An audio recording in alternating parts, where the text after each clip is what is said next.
are already 176 times that of safety levels determined by OSHA. So basically the plan is to bring more contamination into already highly contaminated areas. The Department of Energy does have a responsibility to protect us from having more poisons put into our environment, more into our air and more into our water. But instead what I'm seeing here is that the preferred alternative is cutting corners to protecting us from elevated levels of fatal cancers and other illnesses. Go ahead and do it. Well, we do a little technical here. Heather St. John, Alice Marshall, and Joy Stover, if you want to come up to the side.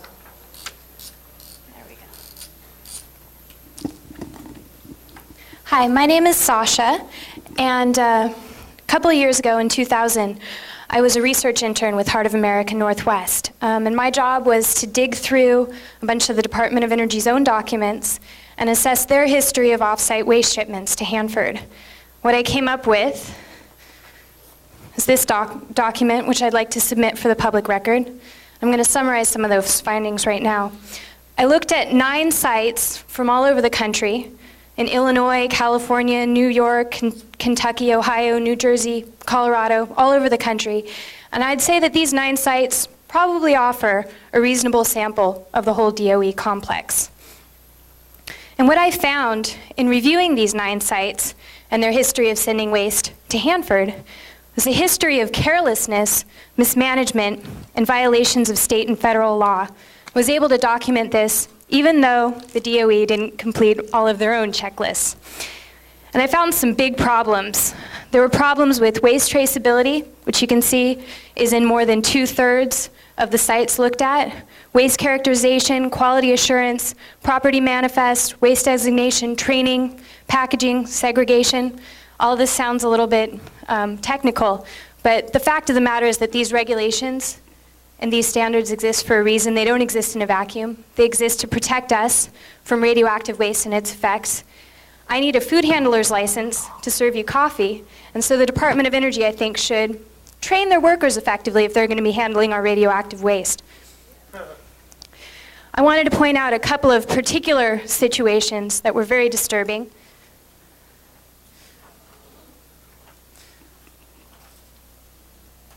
This is a DOE memo. It deals with some waste sent from Argonne National Laboratories in Illinois. There's a big problem with waste packaging. The Department of Energy sent 352 drums of mixed waste to Hanford in 1993 and 1994. It took them all the way until 1997 to discover that there was potentially explosive methane gas in these drums that were sent to Hanford. It's a problem.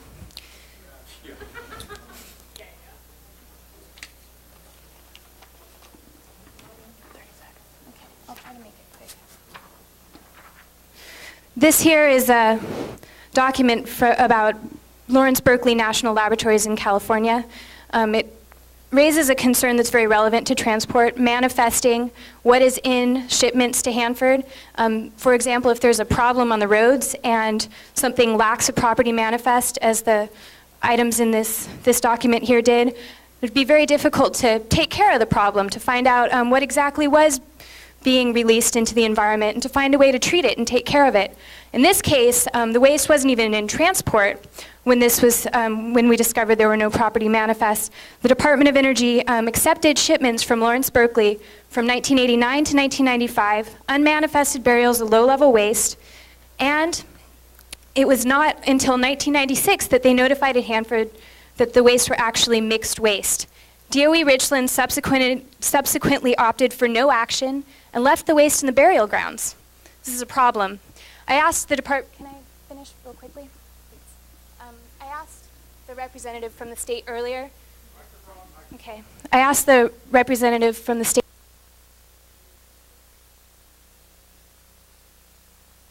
were illegal. Well, these burial grounds are illegal because they accepted these mixed waste, which are Washington State dangerous waste, and stored them in these burial grounds. What we have here are dangerous waste landfills. These are the very burial grounds that you want to continue adding waste to, Department of Energy. So, State of Washington, I suggest that you follow your own laws that you investigate potential contamination, that you require it to be cleaned up in a reasonable period of time, that you require corrective action, monitoring, and in this case, cessation of burial. You need to stop allowing radioactive waste in these illegal burial grounds. Thank you very much.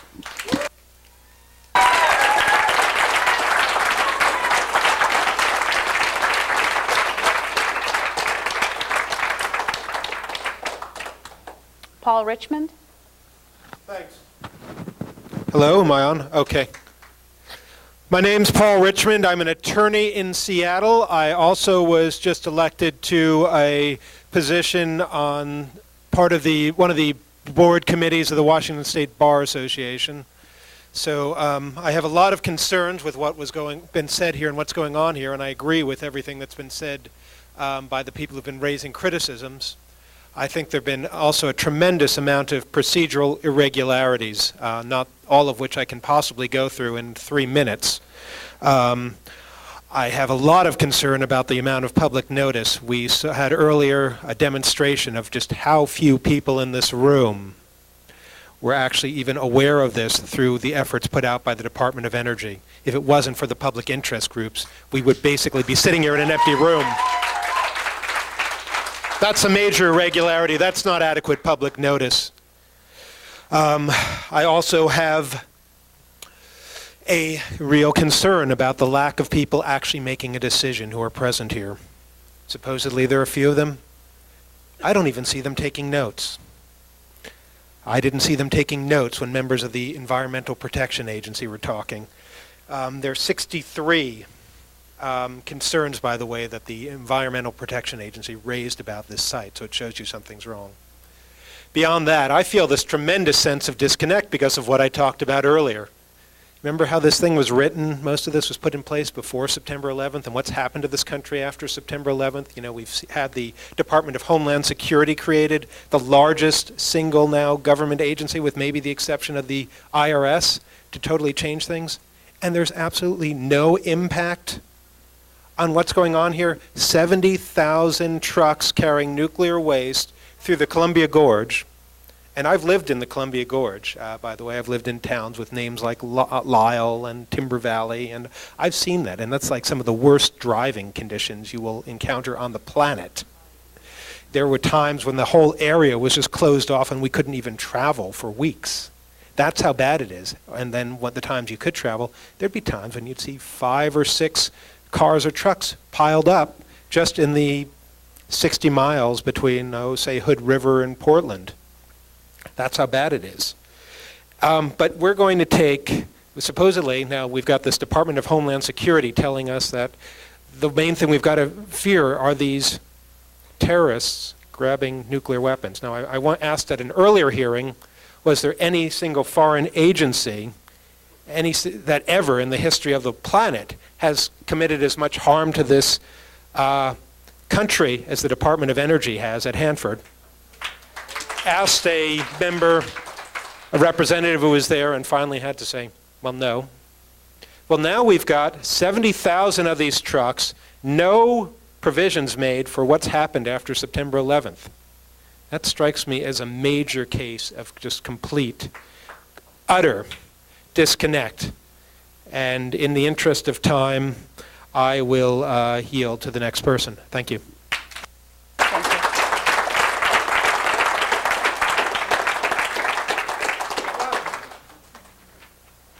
I didn't step on him, did I?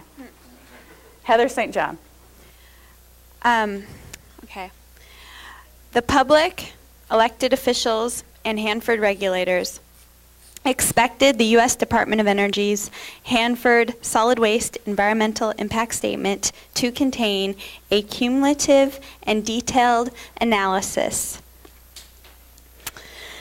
of the impacts of doubling the amount of waste buried at Hanford.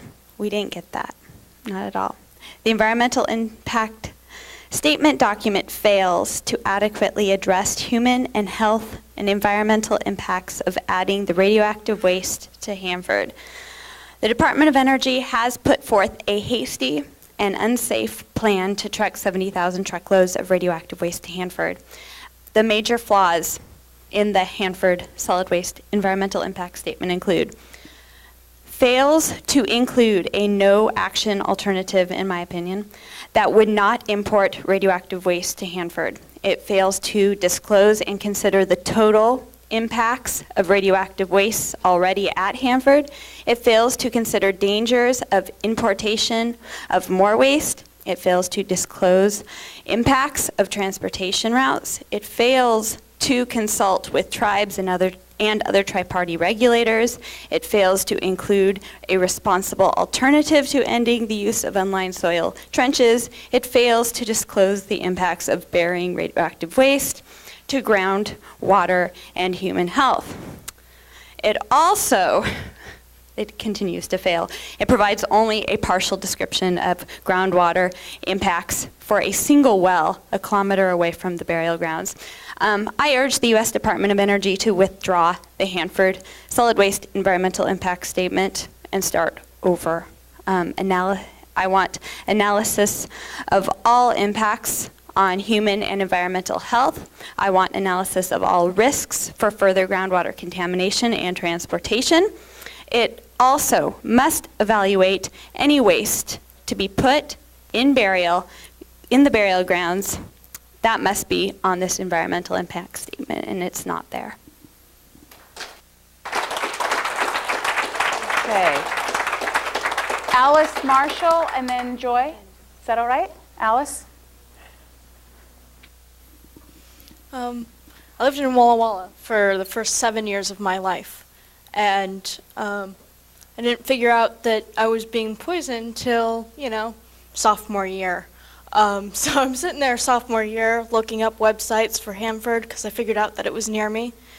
And I figured out that during the 50s they decided to dump 150 million curies of iodine 131 into the atmosphere. That's a lot. And now they're talking about, okay, we're going to put low-level waste straight into the ground, like we've been doing for years and years and years, and this is acceptable now because we've been doing it for years and years, and it's now the status quo. We need to change this status quo. It's not acceptable anymore. Department of Energy doesn't know anything about the contamination of groundwater. They've admitted it. There's environmental impact statements from years ago where they go, we don't know what's going on with the groundwater because it's untraceable.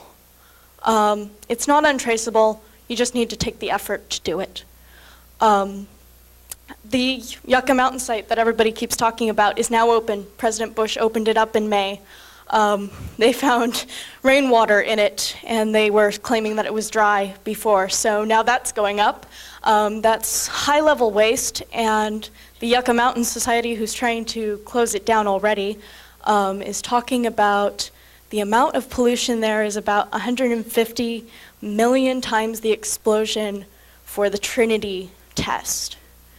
And that's what's going to poison that area. So now we're in low-level waste, and it's mixed-level waste, and we're not really sure how much is acceptable for human pollution.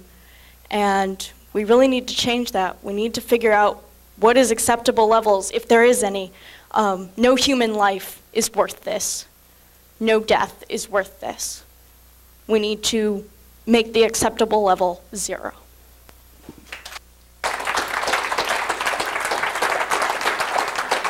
As Joy comes up, I'd like to invite Jessica Guijarro, Betty Tabbitt, Jim Trombold, and Ruth Yarrow to come up.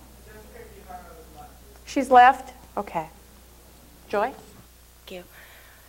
Over the past 50 years, 440 billion tons of radioactive waste has been dumped into the soils at Hanford. As we sit here today, a plume of radioactive tritium, 400 times the federal safe drinking level, is in the groundwater and making its way to the Columbia River. Just yesterday, Heart of America released information about carbon tetrachloride that was in detection levels 176 times the OSHA standard.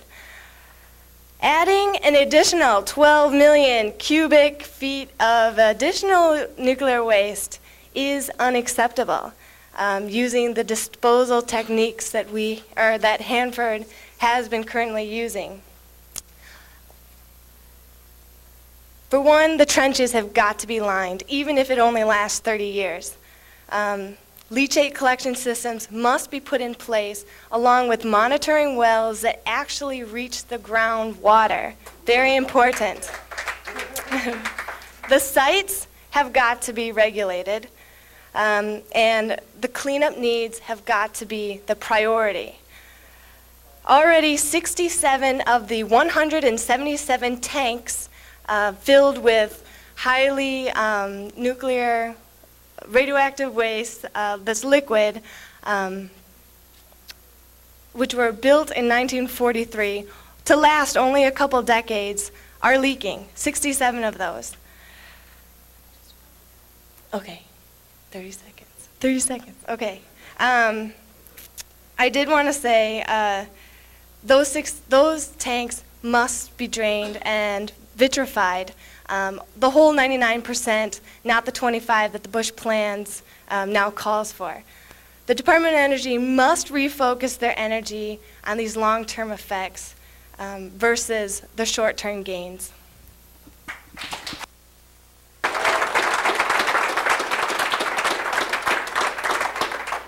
Betty Tabbitt. Thank you. My name is Betty Tabbitt, and I'm speaking tonight on behalf of the League of Women Voters of Washington State. I do have a prepared statement which I will submit that includes the League positions on nuclear waste management as well as our concerns about this particular EIS. But I would just like to focus on one thing that's of particular interest to the League. 6 years ago, the League of Women Voters, along with Washington Physicians for Social Responsibility and other groups, held a roundtable focused on the problem of site-wide waste disposal, especially weapons-grade plutonium.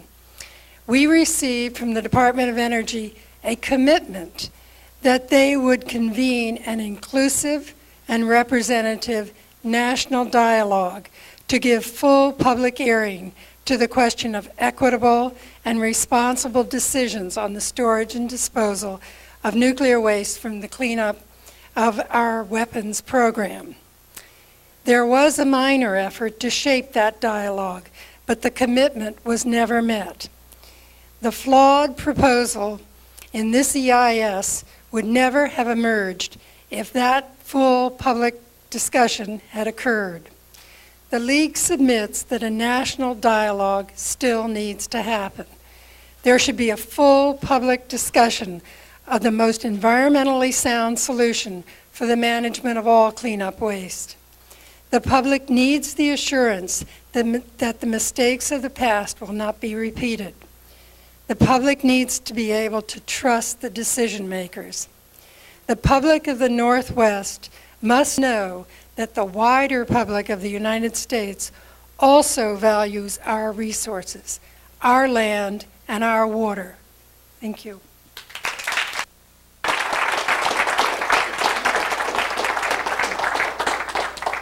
Jim Trombold. Jim Trombold.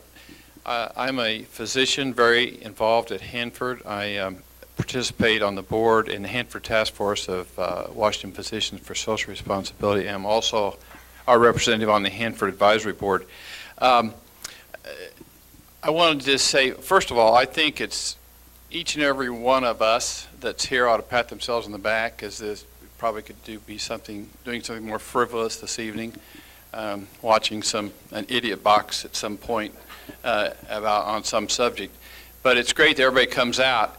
I think there's a lot of anger, and there's deserved anger about the past, the present, and probably what's going to be the future, unless we can change it. It's not, however,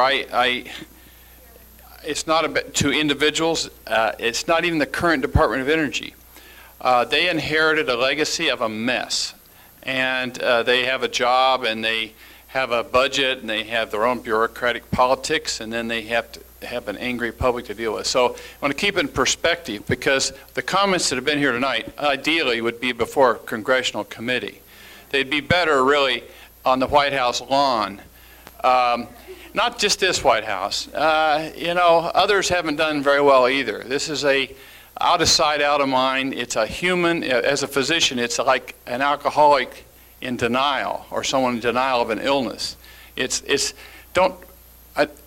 a couple things people don't want to do. They don't want to look at the sun for more than a few seconds or think about nuclear waste cleanup. No, it's not a joke. It's true, because you folks were willing to keep coming at it a little bit, but most people just can't handle it. It's too nasty, and it's a shame. Think what we did to that lovely area over there. And I want to say, when they talk about budget and the fact that there's not liners in a lot of the trenches or the ones that they're going to dig, I can't imagine any level of waste that shouldn't have a liner. You think about it. The leakage down into the water level at any level of waste, and I can't believe they can characterize it well enough. It seems like everything over there ought to have a liner. But I want to mention, they talk about, well, they didn't have liners, Jerry told me, because they talked about cost, and thank you, about cost. But, this cost thing, I realize the politics and priorities, and after all, there's this stuff, let's get it out there west, and it's out of sight, out of mind. But look at the money when they do get concerned or talk about an evil empire or talk about terrorists. They just throw billions here and there. And Ruth reminds me they spent $5.5 trillion out of real and imagined preparation against an enemy during the Cold War. $5.5 trillion. We're begging for $1.5 billion, or we should get that up in priorities. I wish we were called Homeland Security. This is Homeland Security. I have to comment on the EIS itself. I think it's incredible. They have to characterize better what they have. They need to line the trenches they have and deal in a preventive medicine way with what they have before anything else is brought in. Thanks. Okay. While Ruth Yarrow is coming up, I'd like to invite Drew Middlebrook, Alessandro Irigori, and Eldon Ball to come up as well. Ruth has visuals. I'm working with physicians for social responsibility. We see the Hanford site as a health threat. The patient is us. And one of the treatment plans is this draft environmental impact statement. When we looked at it, we found problems with it. So I'm going to try to be very quick here outlining these. It doesn't analyze the effects of importing transuranic wastes. It doesn't consult. I don't know how to make this thing work. Now is it working? Okay. It doesn't include adequate analysis burying low-level and mixed low-level waste. It doesn't integrate all the waste site analyses to determine the full cumulative impacts. It doesn't disclose the impacts of groundwater on human health. It doesn't analyze and disclose the areas of the groundwater that could be affected, how badly they'd be affected, how large they are. It doesn't include an assessment for the endangered species. It doesn't include an alternative that does not import wastes. It doesn't include modeling and inventory assumptions that are clearly explained and consistent with the data that we already have. It doesn't include cumulative and route-specific effects of transporting the waste. It doesn't include disposition and soil in the soil from K-basins and the tanks, or analysis for the use of megatrenches. It doesn't include a reasonable alternative that ends the use of unlined trenches. It doesn't charge the generators of the waste for the long-term costs of that waste. It doesn't include the impacts of burying hazardous waste to get radioactive waste. It only analyzes, it should only analyze the receipt of mixed waste short term. It doesn't include environmental restoration waste or adequate analysis of the CAP performance for the trenches or an analysis of off-site waste before any more hazardous waste is brought in, or long-term stewardship, or malevolent events, as has been earlier mentioned. So that we feel this IS is somewhat inadequate.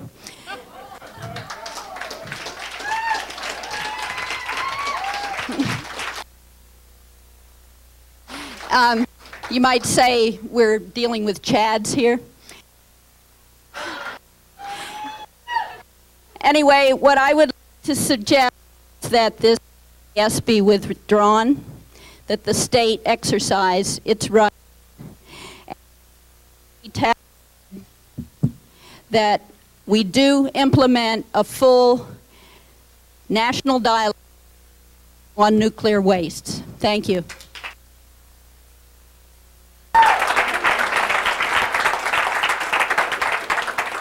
We got new batteries in the mic. Hopefully that will help. Drew Middlebrook, are you here? Oh, okay. Alessandro Iragori? He left too. Eldon Ball? Great. And Diane Love, Liz Hawkins, and Bill Hawkins. If you're here, if you could come up as well. Well, when they emptied for many years all this waste on the ground, they dumped it. They thought, well, gosh, we've established a precedent. So now they figure they can do it again. Well, I've got news for them. 2 wrongs do not make a right. Well, interestingly, it was 57 years ago this week that the bombs were dropped in Hiroshima on August 6th, and then on August 9th in Nagasaki. The plutonium came from Hanford for Nagasaki. Unfortunately, 57 years later, we're still living with the problems that have resulted therefrom, and for 40 years plus of the Cold War. Now, I have my own alternative that I think that wasn't mentioned. I think it should bring attention to the White House. What we need to do, because the Columbia River, which is the second largest river in the United States in volume of water, is in great danger of being contaminated from all the flows from Hanford. What we need to do is establish a low-level waste site at Crawford, Texas. Then that will bring attention.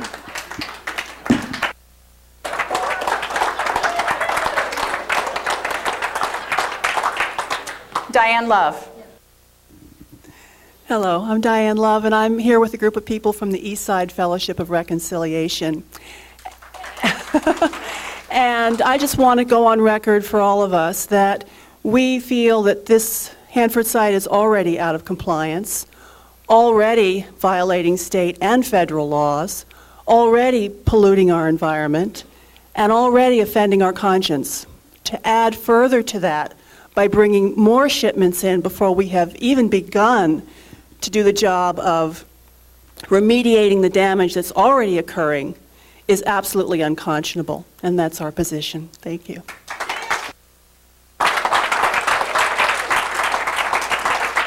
Liz Hawkins. I'm Liz Hawkins.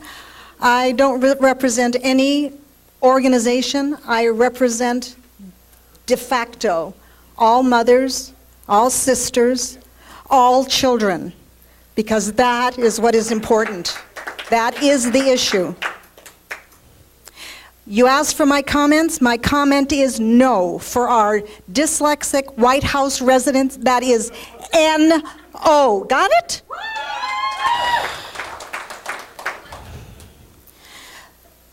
I can't even believe that this issue would be considered at this point. I have spent a good part of my life fighting to keep our land, to keep our water, to keep our air, to keep our nation clean and viable. Viable means worthy of life. The Bush administration has reversed a good many important decisions. I say the Bush administration can reverse this decision also.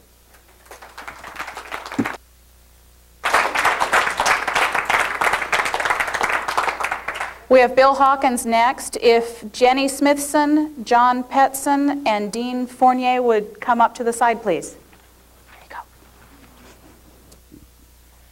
Mr. Collins, thank you for the opportunity to bring this information before the government.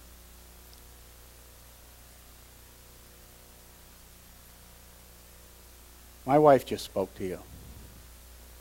She spoke to you about my grandchildren, about our grandchildren, your grandchildren, if you're lucky enough to have them. This is about generations upon generations to come.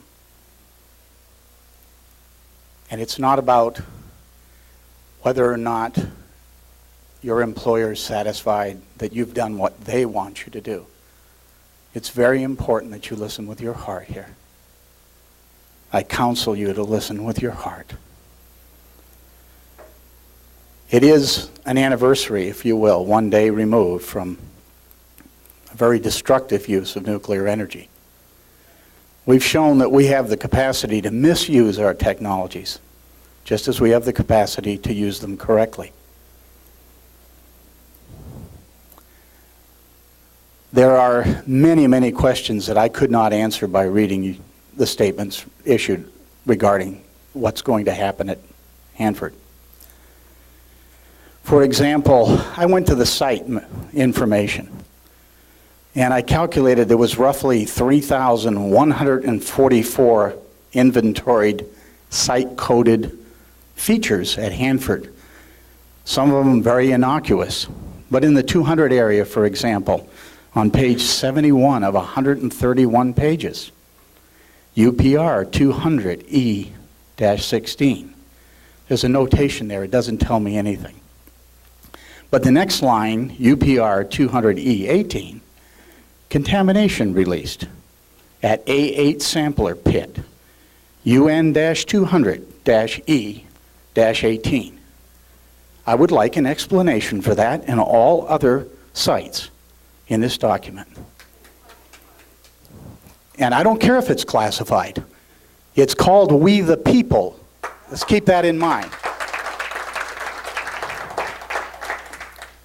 I find the document inadequate, totally inadequate. And all the references to the 1977 and earlier studies, I couldn't find those studies. I had no way to get to those. They're not available, at least they're not available to me, the public, we the people.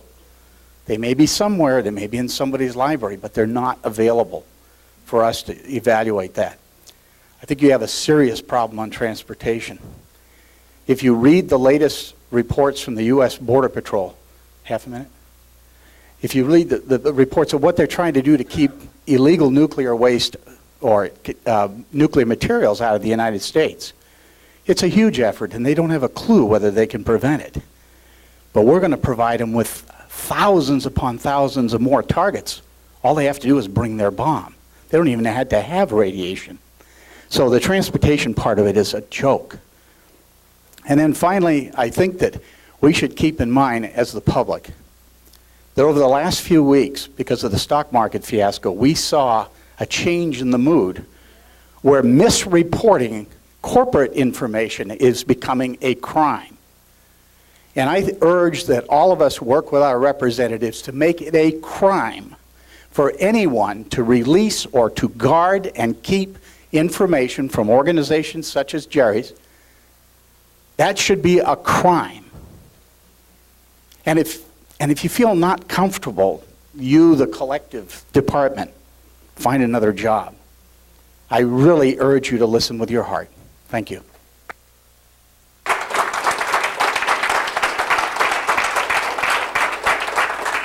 Jeremy Smithson, I apologize for your name. I'm mispronouncing your name. It's all right.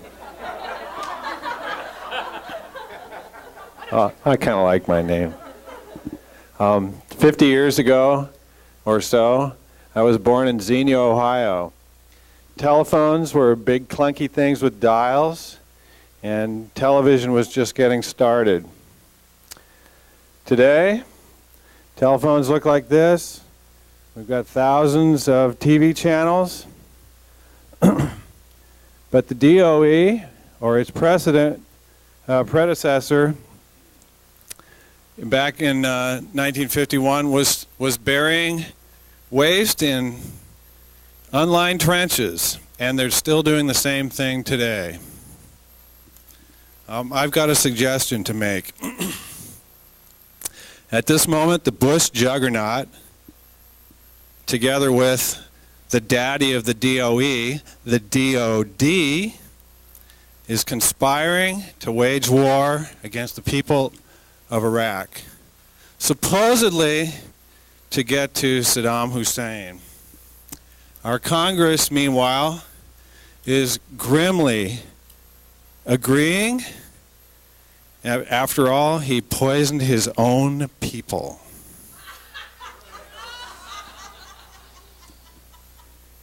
Mr. Collins, I want you to tell your boss, and tell your boss to tell his boss, and so forth and so on, that we will not be poisoned, that this plan is not acceptable, and if one truck tries to enter the state of Washington under this plan, I will go sit in the road in front of it.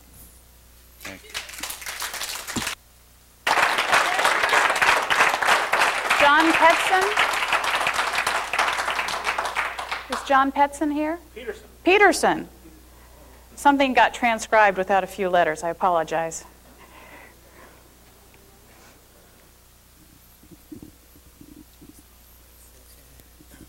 Just hold it real close. Well, I'm from the Physicians for Social Responsibility also, but also the machinists who have been responsible for getting things like the 40-hour week, which we have given up lately. But we have a history of sending our leaders to colleges in their spare time, and since I have retired as a machinist, I've gotten 64 credits in advanced medicine from Stanford, and so I can tell you we know all about what the radioactivity does to stem cells. I mean, the English have put out an entire book on it, and the most of the textbook on neurology that just came out in the last year leaves no doubt what radioactivity does to stem cells and causes all these deformations that you don't very often hear about unless they're joined at the head or something.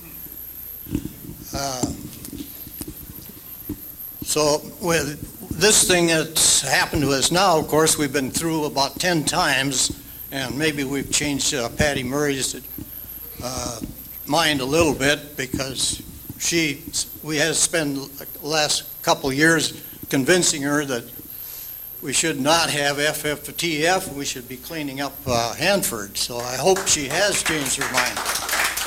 But that's one of the things that Noam Chomsky points out, that we have made progress since supposedly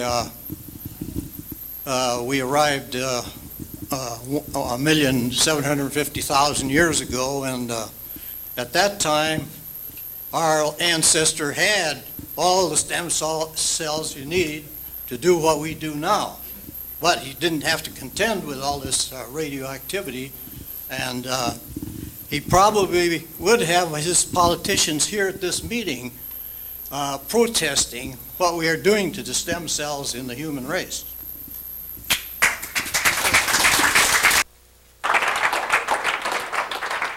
Dean Fournier is next. I'd like to invite Pamela Burton, Barbara Zepeda, and Hyun Lee to come up as well.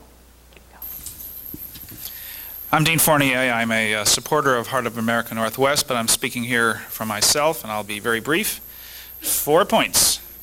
First, the environmental impact statement is manifestly inadequate for a lot of reasons that have been pointed out tonight.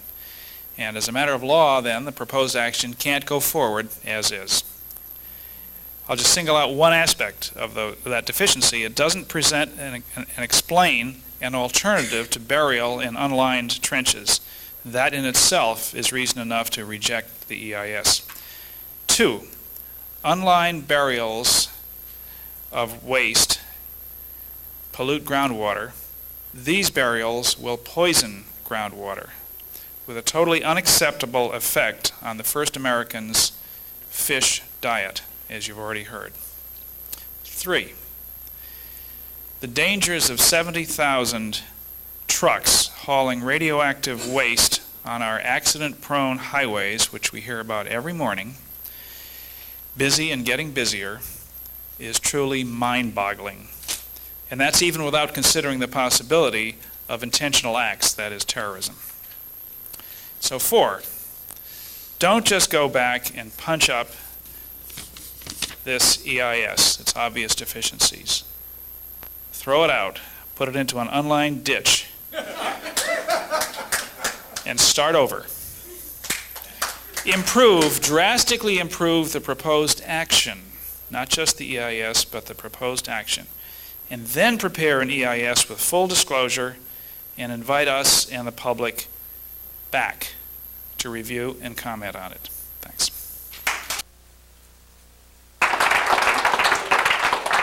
Pamela Burton? I also would like to address you, Michael, because 4 years ago I was one of the attendees to the Hanford Advisory Committee. A number of people have spoken. I know people who have gone to those meetings over and over for many, many years, from the Heart of America, the Government Accountability, and the voters, the Women League. And I can remember an amazing presentation by a DOE representative who talked about the very thing that we're looking at now, which is the transportation of waste around this country. And I really thought he was a Saturday Night Live skit, is what he was presenting us. He showed us a map of the United States, and he showed us the transportation lines, all the different roads that the thousands, at that point we heard about thousands of transportations of waste. Now we're hearing it's 70,000 is what we're talking about here, going all around the country from here to here and all around. And again, think of Saturday Night Live. That's what it looked like. It was unbelievable. But he was telling the truth. He wasn't cracking a joke. It wasn't a skit. And at that meeting, I heard a fellow in a very similar position as yours telling us that there was no problem with the river. There was no leakage. 4 years ago, we were told there was no groundwater contamination. We knew the energy people that had looked at the Vado zone. We knew the contamination was there. But people like you said, no, there was no problem. I even had one guy tell us that he would let his kids swim in the river. That's how safe he believed it was. Now, I don't know if you have children. I wouldn't want my kids to be guinea pigs. I feel like we have been guinea pigs, those of us that were born 50 years ago, exposed to the overground tests. We do not want to continue to be guinea pigs. When you presented your information here, you did it in a very slick way, nice drawings. And what I'm hearing you say is this is job security for you. This is your job, and you're probably doing a very good job. But that's what you're doing. We're talking about our lives. We don't want to be guinea pigs. We don't want to see the planet polluted. I think you've heard that over and over again. You need to think about that. And again, as my husband said, go back, tell your boss's boss, we will not allow this to go on.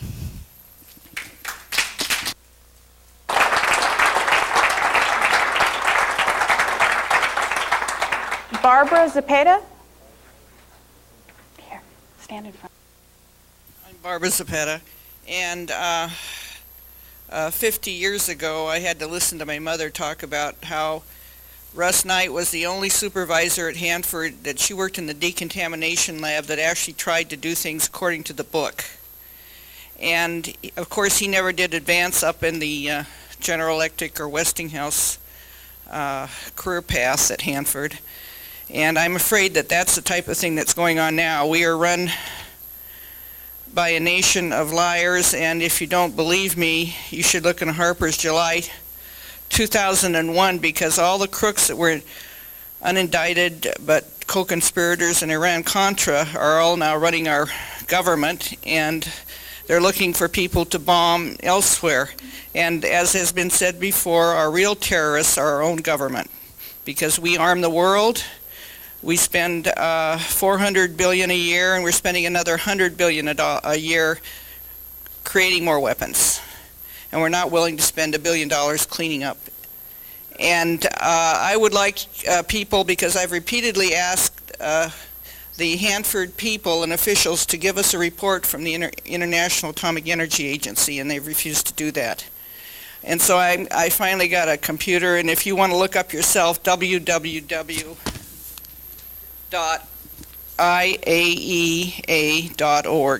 and maybe you can find out what they say about cleanup of nuclear waste all over the world. What is it, Sylvia? It's www.iaea.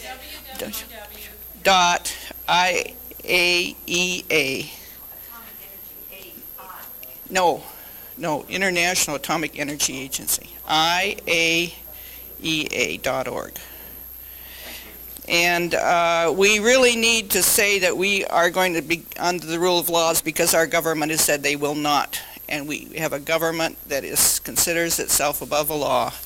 Therefore, they consider themselves above the people, because our government is based on the rule of law.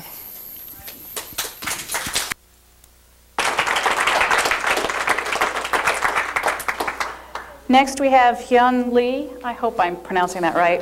And if I can invite Roger Herbst, Ed Mays, and Ashley Evans up. Go for it.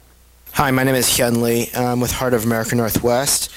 I'll be brief. I think one of my colleagues earlier has shown and presented to you how we've documented a long history of Department of Energy waste mismanagement in terms of the low-level burial grounds, the potentially explosive drums of mixed waste from Argonne, I think 149 barrels of mixed waste from Lawrence Berkeley, and my personal favorite is the Frisbee from Hell from Brookhaven, which is in your Citizen's Guide. It was a pretty radioactive piece of metal that they found, and DOE just opted to dump it in the burial ground somewhere. Now, none of this was actually based on just one box, about 8.5 by 11 by about another 14 inches, one box. We've got about, I'd say about 15 boxes like that of documents we've obtained through the Freedom of Information Act in our office. And these are little gems we've just found from one box. So there's just a long history of this kind of practice going on. If I were a private party and engaging in this type of practice and just backing a truck up to, say, Thurston County Fairgrounds and dumping 149 barrels of dangerous waste, there's no way I'd be standing in front of you today. I'd be locked up and civilly required to clean it up. So moving forward with the EIS at this juncture, the way it stands, as a matter of law, this EIS would be invalid and void. Now, in terms of the state, what we've got here is an illegal hazardous waste dump. Like I just said before, if I were a private party, the state wouldn't stand for it. Sometimes the state would say that, well, we don't have authority to regulate the low-level burial grounds. Well, because you've had these mixed waste, which are dangerous waste, dumped there, they've created an illegal dump site. And the Federal Facilities Compliance Act of 1992 says state governments can regulate federal facilities as though they were private parties, and when they violate the Resource Conservation Recovery Act. So I'd call on everybody that's still in here to not give up on the state and to demand that the state take action to shut down these burial grounds, call for inspections, and stop these wastes at the borders.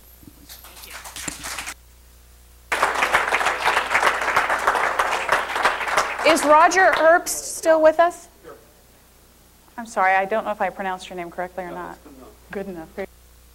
Kind of a shoulder problem, so I'm going to deviate from procedure here a little bit. It'll be easier and it'll go faster. Okay, basically the comments that I'm making are on behalf of the Mountaineers. And the first thing I have to do, can you hear this okay? Okay, the first thing I'm supposed to say is that since 1906, the Mountaineers have considered the issues and challenges of the health of our environment across Washington State. And our membership includes 15,000 people, and it's made up of branches in Olympia, Tacoma, Seattle, Everett, Bellingham, and Wenatchee.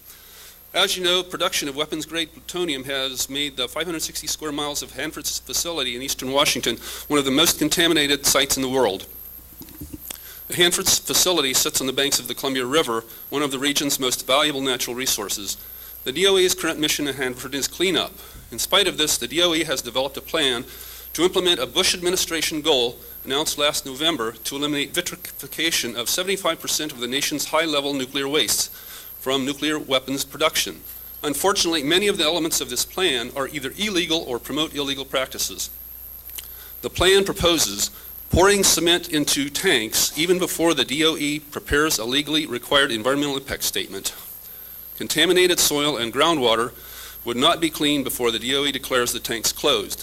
Federal and state hazardous waste laws forbid closing tanks without emptying all hazardous waste and cleaning up leak contamination.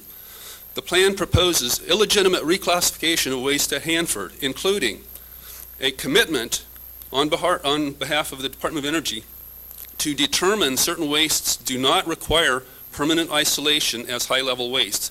In other words, regardless of whether they do or not, we're not going to consider it their high-level hazardous waste. Also, high-level waste be reclassified as mixed low-level waste. That's another form of reclassification that's in this proposed plan. Reclassification of waste left in the bottom of the tanks as incidental to avoid retrieval and treatment. The plan proposes bypassing of congressional regulatory and public oversight by allowing Hanford managers to shift funds appropriated by Congress for specific efforts, i.e. for legally required soil or groundwater cleanup or tank waste safety work, to shift that to any other project without congressional approval or notice. The plan proposes forcing the pending Hanford Site Solid Waste EIS to deceptively justify the DOE's proposal to import and bury 340,000 cubic meters of low-level waste without even considering the results of the environmental impact statement process.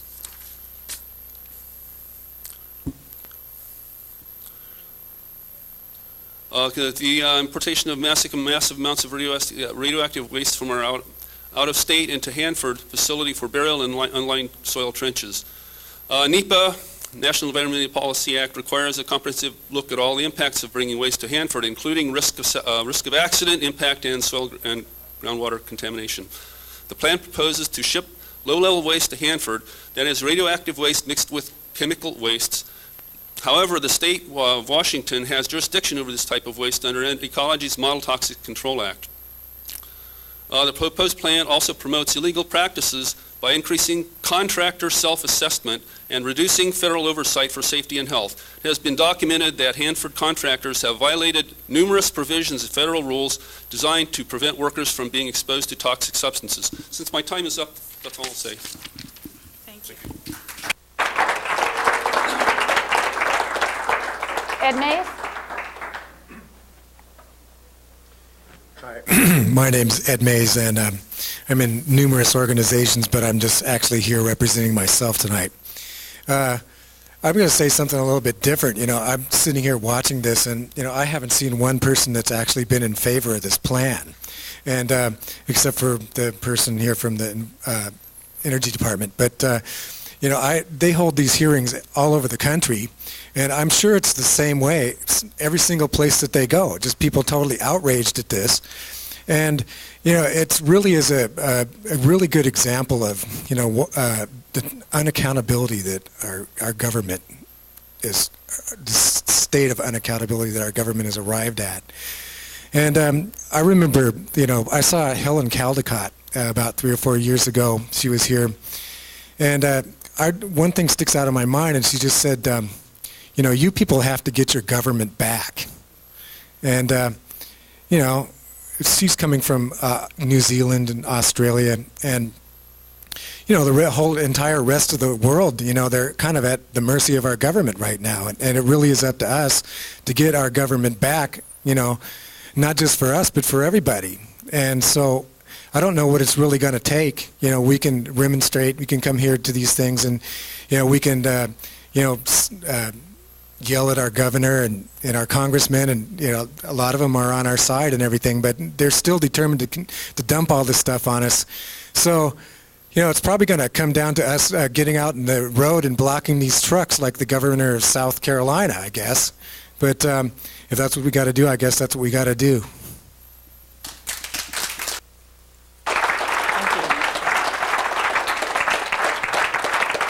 All right. Ashley Evans, and I'd like to invite David Ward, Kathleen Dyers, Magna Sundstrom, and Addis Meal, if you're here, to come to the side. Hi, my name's Ashley Evans, and I'm a law student at the UW Law School, and I'm also a legal intern for GAP this summer, and I just have two main points to make tonight. So first of all, I'd like to say the cumulative impact analysis in the EIS is inadequate because it does not take into account the current state of contamination at Hanford site and at the Columbia River. In the cumulative impact analysis for groundwater, DOE notes but doesn't quantify that tritium, technetium-99, and other contaminants are in the groundwater and seeping towards the Columbia. DOE also mentions that some unquantified amount of groundwater might become an irreversible and irretrievable commitment of resources. And this would be due to leachate from the lower level burial grounds, which I also might add could be prevented with lined trenches. And the criteria for deciding what is irreversible and irretrievable commitment of resources and the geographic location of this groundwater is not revealed. The EIS should include an analysis of the current contamination and the specific location and amount of this groundwater. Also concerning cumulative impacts, there is no analysis of the performance management plan, which proposes to dispose of some waste from Hanford's high-level waste tanks into the soil. There is no cumulative analysis of high-level tanks, the K-basin sludge, reactor components, naval reactor compartment disposal, and pre-existing 1970s transuranic waste in the burial grounds. And there is no cumulative impact of the transportation of the 70,000 truckloads of radioactive waste, which we've all talked about a lot tonight. And that actually brings me to my second point, which is about transportation. And we've all discussed how there's been no delineation of routes and no plans to minimize risk to people along the routes. But also, this EIS stated that states that the estimated impacts of transportation were analyzed in 4 documents, and it refers us to those 4 documents, which were the Waste Management Programmatic EIS, the Oak Ridge Environmental Assessment, the Savannah River Site Environmental Assessment, and the WIP EIS. So I attempted to get these documents because under NEPA, if you refer to a document, it has to be readily accessible to the public. So I sent an email to the site listed in the EIS and received a response saying to email another person. So I emailed that other person and didn't get any response. So then I called the 1-800-NEPA hotline and I made a response. I made a request to get these documents, and they responded by telling me that the Waste Management Programmatic EIS that this entire EIS is based on is out of print and there are no copies, and it is no longer on the website because that's the response to September 11th. Their only response to September 11th, as we've noticed this evening. And 4 days later, I received another call, I think after they realized I worked for Government Accountability Project, and they found the Waste Management Programmatic EIS in storage. There's a few copies. So they're shipping it to us. I haven't received it yet. Hopefully I'll get it by the time comments are due. And Basically, I believe this is totally unacceptable. NEPA requires that these documents be available, and they're not available because if more than a few of us requested them, they would soon run out. So maybe we should do that. I don't know. But basically, it's completely not in compliance, and that's my last comment. Thank you.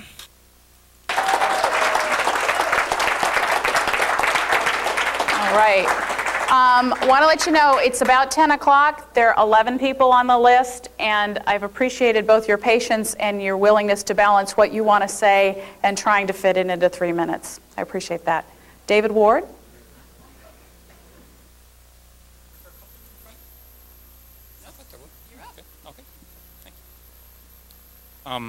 Thank you for having these hearings. I very much appreciate being able to speak and the possibility for other people speaking. I believe you're the man sitting in the back there. You're the other official person. I know it's rather late now, but if you could come up to the front, I would appreciate it. It helps when speaking to public officials to be able to see them more front and center. Thank you.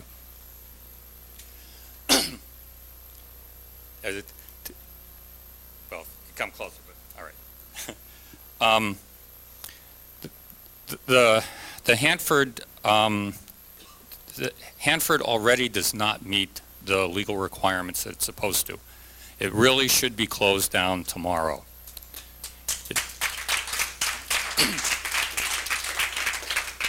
Actually, tomorrow is kind of late. It should have been closed years ago. But you know, there's carbon tetrachloride leakage, as Jerry mentioned earlier. That's 176 times what it's supposed to be, and that was only one measure in one place. That should be monitored, and it's not. Open trenches for radioactive material is outrageous. It is incredibly dangerous. There should definitely be nothing new added to that until everything that's there now is characterized. That's absolutely outrageous that we have all this stuff there now that we don't even know what it is.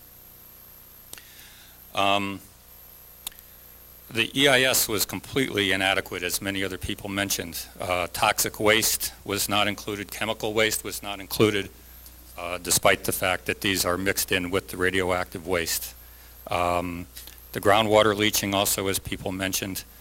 And just basically, the EIS has not abided by the NEPA requirements.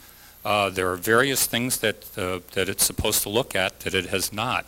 I'm rarely more familiar with transportation issues than I am with this particular issue, but you know, there are many, many, many requirements that you have to look at, and they were not looked at in this document.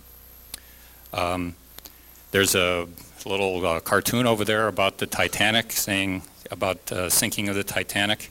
I would also like to say that I don't want any sinking of the Transuranics either. Not only the Titanic, but the Transuranics should not be in the Hanford Reservation. But finally, I would like to say that for those of you who are doing this, to really think about what you're doing, and to really think about the effect that this is going to have. Don't just go by the the government baloney, or that it's your job, but really think about the fact of all the people that this is going to affect. Think about how it would be for your family to be living there, and not just yourself, but the rest of your family, and the effect that this is going to have. So I would ask you to please think about that. And one final comment: the only way that I would want to have low-level waste there, and I think the only low-level waste that should be there, is this EIS. But the only way that I would see that any of this waste would be there is if those who make the decisions live there, and live there for the rest of their lives, and live there, have their grandchildren live there, and their grandchildren's grandchildren live there, and drink the water. And that was the other thing I was going to say about the fish, is The native people there will freeze the fish and send it to the administration and the people who have made the decisions. And the people who are eating the fancy fish who have made the decisions can then send that fish to the native peoples who were there. And I think that would be a little bit more fair. Thank you.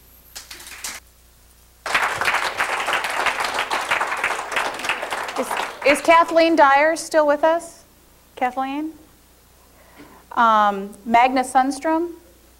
She was the one. My name is Otis Muhlenbach, and I'm a student, and this is my first introduction to EIS about the report, and there's been some indications today, I think, that lead me to believe, I haven't read it yet, but that it seems sort of shabby. And I'm worried about that because that's a concern to me, and I think that might indicate two possibilities. One is that there's some high-level incompetence in its goals and how it is, or either there's criminal intent. And I don't know which of those there is. And many things have been raised today, which I think a lot of information is being passed your way, so please listen to it, please incorporate it, because we're really dependent upon this, because making these ditches for waste that has half-lives of, I think it's something like 1 billion years for some of the plutonium ones, is that's extremely short-sighted. And like, I'm concerned about, like, I'm young, but I'm going to have children sometime, I don't know when, but and grandkids, I hope, and this is, I don't want to give them this present. And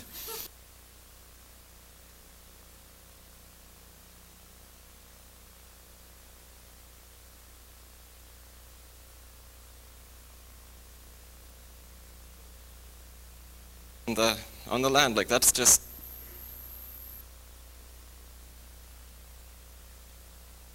this horrible genocide that's happening. So I don't know, please take this stuff into account. Thank you.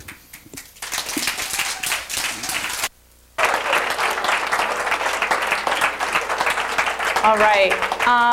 Let me invite Ivo Roper, Arnie Knudsen, Ken Schroeder, Larry West, and Larry Smith up.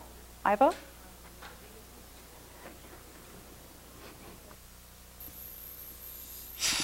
I want to say thank you for your patience. This has got to be hard for you. You spent time on this, and I presume, honestly, that you're in a position where you were given a job, didn't necessarily know what the results would be, what you'd have to endure. I don't know how many of these you've had to deal with in the past, or if you've ever had to deal with them. Must have been a shock the first time, especially if this is the first time. And you're getting a lot of resentment from all of the people about the system. And in general, I think that our problem in this huge country, this wealthy, wonderful country, is that it's too big. And what that results in is diluting of responsibility, systematic diluting, such that nobody is individually responsible for what's going on. You can't point your finger and say this person's responsible, this person's responsible. This person is not educated properly. They're a senator. You know, this person is asked to do a job they're probably not given the proper resources to do, not the proper time to do it. You're probably not in a position to do what you even wanted to do on this paper, on this EIS. I'll reiterate again briefly, transportation issues need to be taken into account. The alternatives for how to store and maintain over time these wastes need to be taken into account. There are many alternatives that weren't covered. I would urge that all of the individuals, at whatever level they are, try to make a difference personally in what's going on, even if this is the first situation that you're really dealing with. If you've been dealing with it a long time and you're jaded, one way or the other, if you can just sit back and go, okay, I can make this little bit of difference. that'll be really appreciated. And the people that are in the position of enforcing Washington state laws, it's going to be really hard in the face of the implacable DOE to go up against those big boys and make a difference by enforcing the little laws that we have here in Washington state. But I urge that those be followed and pushed really hard, because the publicity for standing up for the little guy is a powerful thing. And thank you all for coming out and being this patient, and thank you for wading through all this information. And I hope that you're given the latitude to actually follow up on the information and the resources to do it. Take care.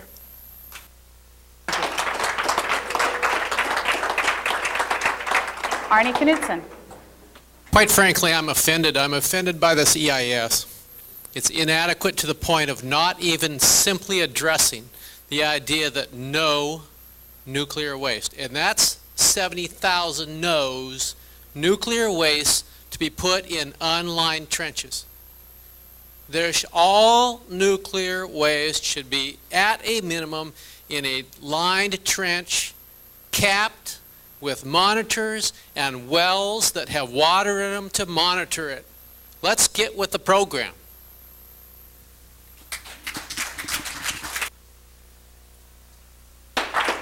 Okay. Is Ken Schroeder with us? Yes. Here you go.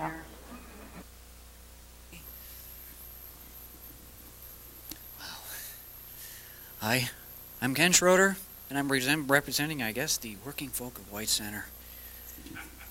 I just have a few thoughts about it, and this idea of radioactivity.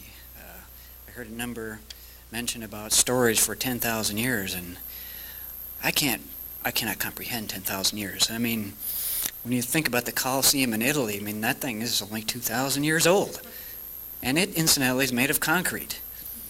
So unlined trenches, 30 years, that's a wink of an eye. And how long we have to keep that stuff stored? We're talking juggling act for the next 10,000 years.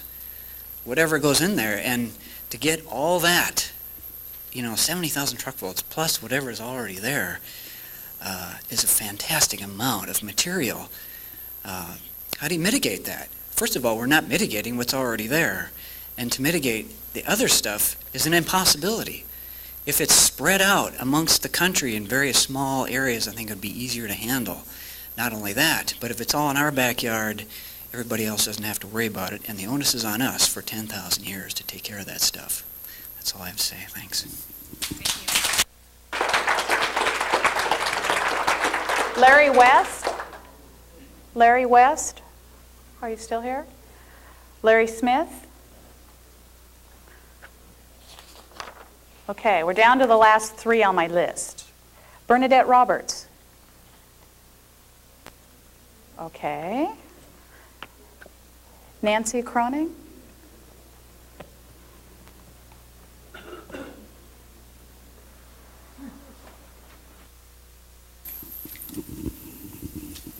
I'm Nancy Craning, and the Hanford Solid Waste Draft EIS should be withdrawn and redone, and the Department of Energy should cease and desist in bringing new nuclear waste to Washington. I think it's called a moratorium. The people spoke years ago. It's a forever moratorium. I'd like to remember my friend Marilyn Harrison. She died of a brain tumor about 2 years ago. She was downwinder. She was funny. She was beautiful. She was a gentle soul. She would come in my office and talk about it, talk about the friends and neighbors that she has lost. And now she's gone. It happened really fast. This is real. My next door neighbor in Magnolia had thyroid cancer 2 times. She was a downwinder.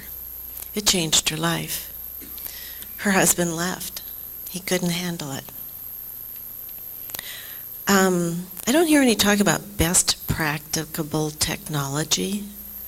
Is this a part of this? Seems to me it ought to be a part of the DEIS. It's part of the toxic cleanup stuff. Why can't it be part of this? Is there such a thing? Has that technology been named? I'd like to support what Congressman McDermott said and call for an investigation. I'm very disappointed in what Governor Locke is doing in his level of effort. We need to get after him. I'm concerned about the workers. It doesn't look like they are protected. I'm very concerned about terrorism. Could a small plane drop bombs, release tons of nuclear material? Shouldn't the trucks be guarded? Of course, they shouldn't be coming here in the first place. People here think of our commitment on this issue. And where are we citizens going to draw the line? Radiation isn't where aggression started, but it did tragically lead the way to eventual destruction of the Earth's environment. Hanford is a focus for that destruction. Hanford can be a new beginning, a turnaround to repair the wounds of the past, and we citizens are ready for that turnaround. I would like to tell everybody what I discovered this week as I was studying genetic engineering. There's a lot of radioactive waste generated. It's X-ray film is used to read the sequences. I didn't know that. Question, do we need this genetic engineering stuff? If it's going to generate so much waste? I just want to remind the Department of Energy that they can't just do anything they want. Are you listening? Can't just do anything you want. They may think they can, but for how long? Thank you very much. Don't forget that. Okay. Kathleen Allen, are you still with us? Hello. Is Jerry still here tonight? He's actually got the slot right after you. Is he right over there? He's right over here. Jerry, thank you for all your work. Well, I'm glad I could make it. And to all you people and those who left earlier, I think, I don't know what to say. This whole political environment has rendered me virtually speechless, which is a serious accomplishment. And I honestly don't know what to say, so I just have to speak from my heart. And I hope I can come up with something that I really mean. First of all, are you the only person from a responsible position of authority in this room, sir? This man here? And? Yourself? Okay, if you don't mind, I'm really nearsighted. I'd like to look at you in the face, just so I can see who I'm talking to. I won't confront you. Hi. Okay, thanks. Yeah, we're from the same family. Oh, yes. And it was our family that, out of fear and out of an unwillingness to sacrifice our own advantage, turned the research in the development of nuclear energy into a devastating instrument of war. It's our fear, it's our unwillingness to get real with our own human qualities. Call them deficits, call them deficiencies, call it whatever you want. If we can't get real with the truth, and I mean, we don't have to be blatant, but if we can't stand on the truth, we have nowhere to stand. I have never killed anything but flies and mosquitoes, okay? And the only reason I have not killed myself or anyone else is because I believe in life. And I think the question we're dealing with here is about life or death, okay?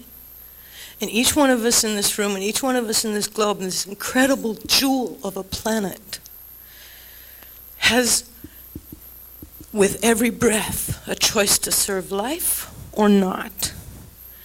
And I so appreciate the work and the concern and the intelligence that's been brought to bear on this very question, because I honestly don't believe, I think everything makes a difference, but ultimately, you two people especially, you're individuals, man. You're doing a job, You're under pressures to do what you believe will carry you and the people you love through the course of your lifetime, in which you feel like you might be able to make a difference or not. I don't think much makes a difference, okay? But I think what does make a difference is where each one of us in our heart chooses to go with our choices to serve life or not. And in terms of serving life, I honestly, nuclear waste, why are we even pursuing these technologies? It's not necessary. We don't need that for energy. We are so destructive of this incredible planet. We are so out of touch with our true resources as focal energy cores, at the core of the cosmic psyche, right? The inwardly outfolding star of creation is perpetually moving and emerging, and it's in each one of us. And I have nearly died so many times. Give me just one more minute. I have nearly died so many times. And life keeps coming back to me. And you want to know why? I don't know. Honestly, I don't know. And since 9/11, I know I don't know. Okay? And that's an accomplishment too. Because I used to think I knew what was going on. And I used to think I knew what to do about it. And I devoted 30 or 40 years of my life to vulgarity and profanity, because that's what I was raised to do. And I am turning it around because I'm tired of cursing. I'm tired of being anything but in an honest prayer for life and creation to unfold, for balance and integrity in the universe, for God's sakes. And we don't need these things. It's not about life. So what am I trying to say except one thing? I don't know who's responsible for this. What's going on? I don't think anyone is. What that man said about no one person is responsible, okay, that's scary, okay? And so here we're all one person who has that responsibility. But if there's anyone that you guys in a position of responsibility and the little bit of power that you do have to go to someone a little higher than you, to go to someone a little higher than them, I don't know who's responsible for this. I don't know who's in control, right? But I think it has to do about money and power. Or maybe it's God, the father of the lie in this world, okay? Maybe that's who's watching to see, wait, just one more thing, to see what each one of us is. Well then, excuse me. I'm the last person next to Jerry, okay? And honestly, I'm speaking from my heart, You want to put my heart on a time clock? I'm out of here years ago, okay? And thank you for interrupting, because I really don't know what I'm saying. If there was just some way for these people to know, there's not that many of them. There's not that many of them, 5 or 10 people who have the influence to make the commands that you guys have to follow, okay? There are not that many people in true power in this world. And I don't know who they are. Maybe Jerry knows, maybe you guys know, maybe none of us know. But if there is a way for us to give them the money and power that they have to have in order to control life in this world, okay? To say, okay, it's your money, it's your power, but what about your conscience? What about integrity? What about life on earth, okay? And not just life on earth, but life in the heart of the cosmos, because we reap what we sow. It goes around, it comes around, okay? And what we do today, the fear we project is what will come back to us. Oh, I know what I was going to say about nearly dying and life keeping coming back. Is because I keep letting go and saying, okay, I'll die. Because I would rather die, live and die for what I believe, rather than kill behind what I fear. Is that fair? We don't need nuclear energy, folks. We are nuclear energy. That's all we have to say to these people. You can have your money, you can have your power, we will bow, we will scrape, we will spread our legs if that's what it takes. Because we're doing it anyway. It's a rapist world, and it's not your fault, and it's not your fault. I love you guys, okay? All right, thank you.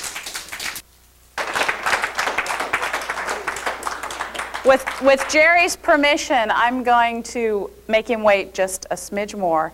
Is there anyone who has not signed up who wishes to speak at this time? Jerry? I want to wait till the end, but I needed to make a comment for Heart of America Northwest on the record tonight, apart from the general presentation, so bear with me for 2 minutes more. It was announced yesterday that the Department of Energy was going to change the record of decision on the programmatic environmental impact statement from '97 to ship transuranic waste to Hanford. And the reason we need to say something tonight on the record is that it is unconscionable as well as illegal for the Department of Energy to attempt, of course, to ship such waste to Hanford without bothering to wait for your comments on the environmental impact statement. And you folks from the Department of Energy, Michael, George, need to know that it's not going to go unchallenged. And I think that you need to go back and say, you're blowing all our credibility and everything else and our legal case to withstand a challenge to our solid waste EIS. Either we go back and we have the chance to amend this draft to include transuranic waste shipments to Hanford, or you lose everything in court, and you need to tell your managers that. And the second thing about this issue is that you have attempted, as the department has attempted to say, we've considered the impacts of transporting transuranic waste, and we heard this tonight, in the Waste Management Programmatic EIS. The Waste Management Programmatic EIS never considered any alternative of shipping transuranic waste to Hanford.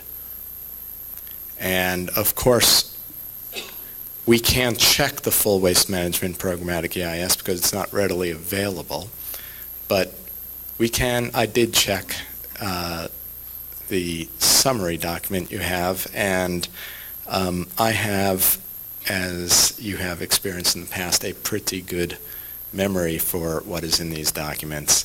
And indeed, the list of alternatives did show transuranic waste being shipped to some other sites.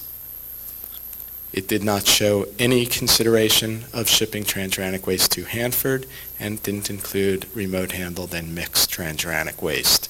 You have no environmental impact statement coverage. Last night I asked, where was the environmental impact statement coverage? And no one from DOE could answer.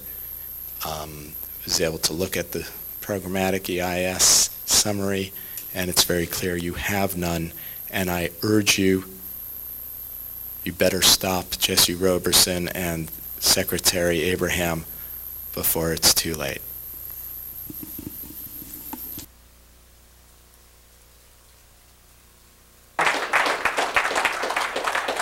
I'm out of my list, and it's 10:30. I want to thank you for coming out, for listening, for sharing your thoughts, and for hanging in there. Have a good evening.